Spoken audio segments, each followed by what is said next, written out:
अस्सलामु अलैकुम वरहमतुल्लाहि वबरकातुहू।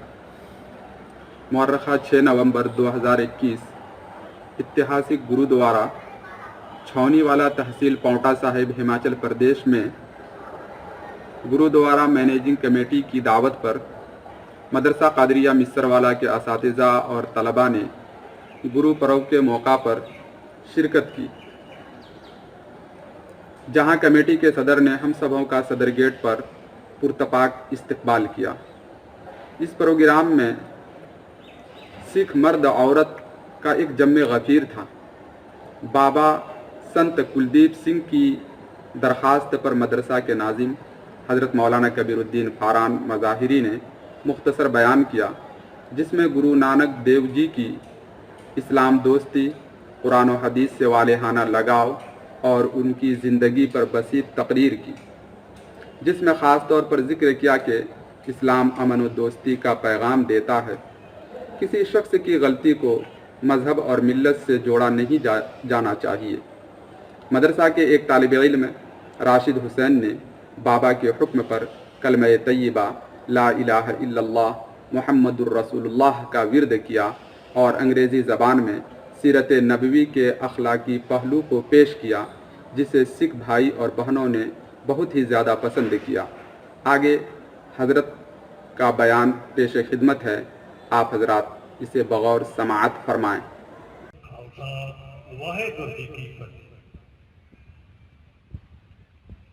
मौलाना साहब को बेनती है कि वो भी अपने वचन संगत के सामने रखने की कृपा करें।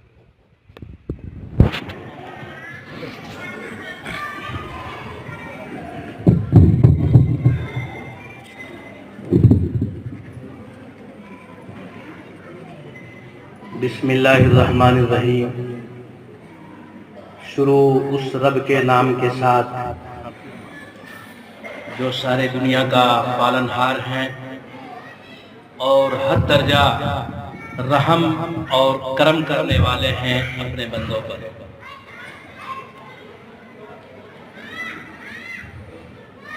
आज के इस मुबारक मौके पर हमारे सबके काबिल एहतराम संत कुलदीप सिंह बाबा जी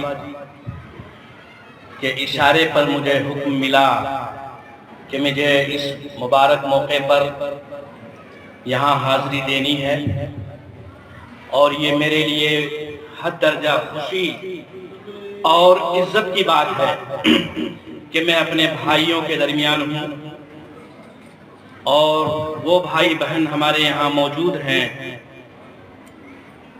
जो सिर्फ और सिर्फ एक रब की इबादत और पूजा करते हैं। इनका सर सिर्फ एक ही रब के सामने झुकता है। इस लिहाज से हमारे और आपके दरमियान लफ्ज का अंतर और फर्क हो सकता है, लेकिन जाती तौर पर हम लोग एक हैं, एक रब के बंदे हैं। प्यारे भाइयों और बहनों, श्री नानक देव जी के बारे में मैंने किताबों में बहुत पढ़ा है और उनकी जिंदगी के बारे में बहुत सी मुझे मालूमात है जो किसी मौके पर इजहार ख्याल करूंगा। मेरी राय यह है कि श्री नानक जी के बारे में एक ऐसी किताब लिखी जाए, पुस्तक तैयार की जाए, जिसमें हर धर्म के लोगों की राय हो, उनकी जिंदगी के बारे में, उनके ख्यालात के बारे में, ताकि दुनिया को ये पता चले कि गुरु ग्रंथ साहब की बानी जिन्होंने तैयार की, रब के हुक्म से उनकी शख्सियत, उनकी जात क्या थी। दोस्तों, कुरान करीम में है कि अल्लाह ने एक ही माँ बाप से सारी दुनिया को पैदा किया। सिर्फ फर्क है तो जबान, तहजीब, इलाके की। रब के नजदीक सबसे बेहतरीन बंदा वो है जो रब का आज्ञाकार हो, खुदा का फरमाबरदार हो। श्री गुरु नानक देव जी की पूरी जिंदगी इसकी एक अनमोल मिसाल है कि उनकी जिंदगी खुदा परस्ती में गुजरी, खुदा के बंदों की खिदमत में गुजरी, आपस में प्यार और मोहब्बत को तकसीम करने में गुजरी। उनकी जिंदगी में जिंदगी की किसी वर्क और बाब में नफरत, दूरी, एक दूसरे का इख्तलाफ, एक दूसरे से नफरत का कोई हिस्सा नहीं पाया जाता।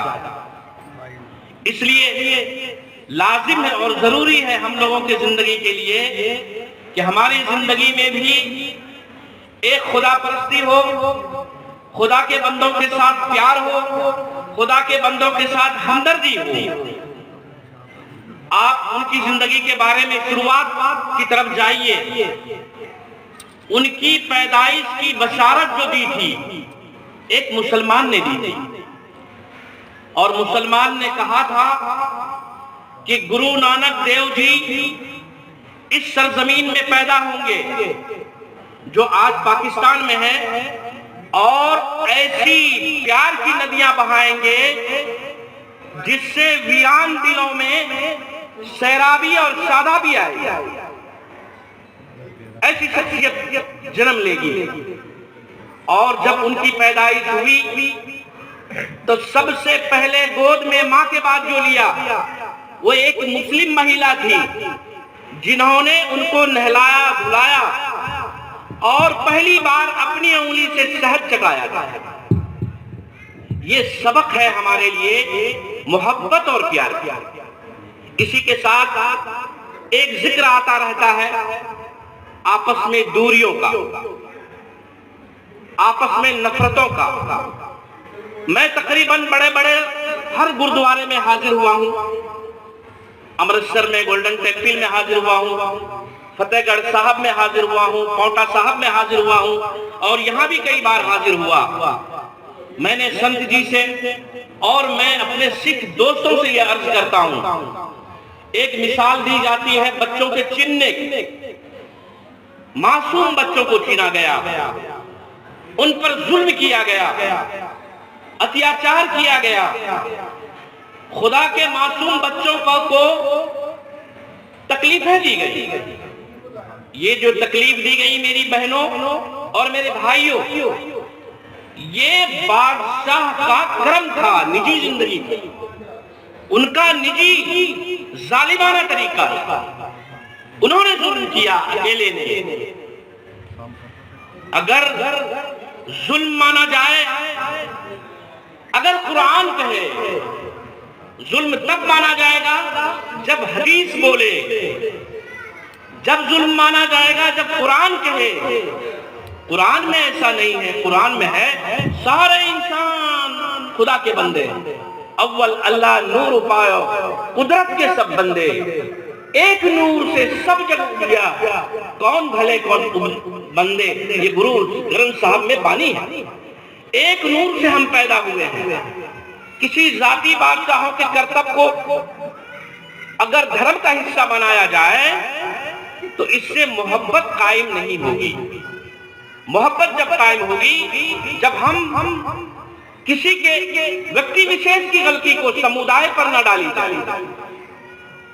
बादशाह का जुल्म था, उनके वजीरों का जुल्म था जो उन्होंने किया सिखों के साथ, इस्लाम का नहीं था, मुसलमानों का नहीं था। मुसलमान वो है जिनकी जबान, हाथ, पांव से किसी आदमी को तकलीफ ना पहुंचे।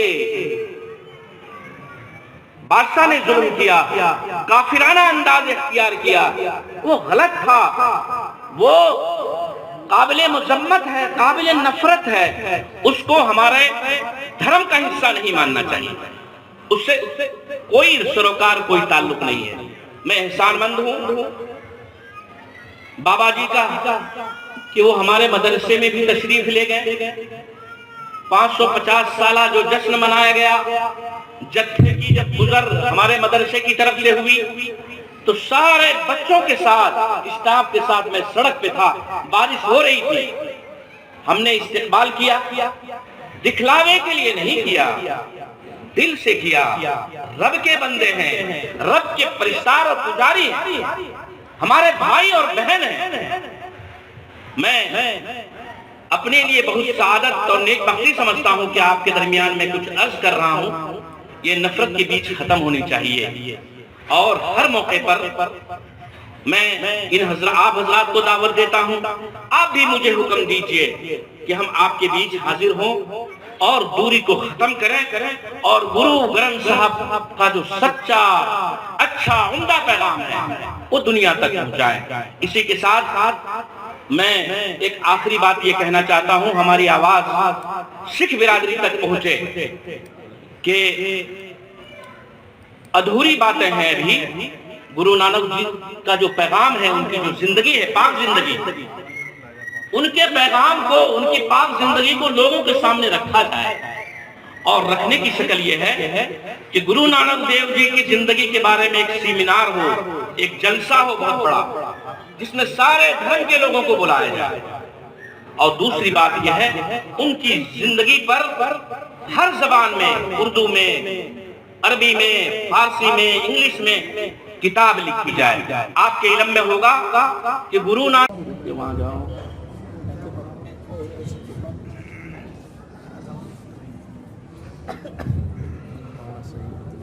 अस्सलामु अलैकुम वरहमतुल्लाहि वबरकातुहू।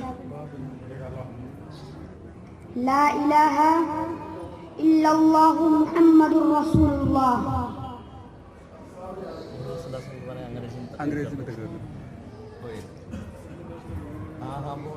First of all, I would like to greet all of you with Islamic greetings. Assalamu alaikum warahmatullahi wabarakatuh. Today I am very happy to have opportunity to speak few words about world's best teacher. I mean Hazrat Muhammad, peace be upon him, the last messenger of Allah. I am very happy to be one of his followers. Hazrat Muhammad was the last prophet of Allah. They born on 22nd April 571 AD in Mecca.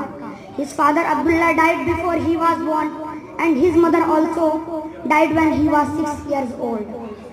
They belonged to a poor family but respected family of Quraysh tribe. Honorable guest, Hazrat Muhammad, peace be upon him, grew into a fine boy. They was loved by people. He was very pure. They was known as kind. They was known as Amin, means truthful. Sadiq, honest. He was known to never break promise. He had always smiled for the little children. Honorable guest, they passed away when he was 63 years old. His sacred tomb is in Madinah Munawwara. They showed right way to the people of whole world. His teachings is not only for a Muslim but for whole universe. Thank you very much. Have a nice day.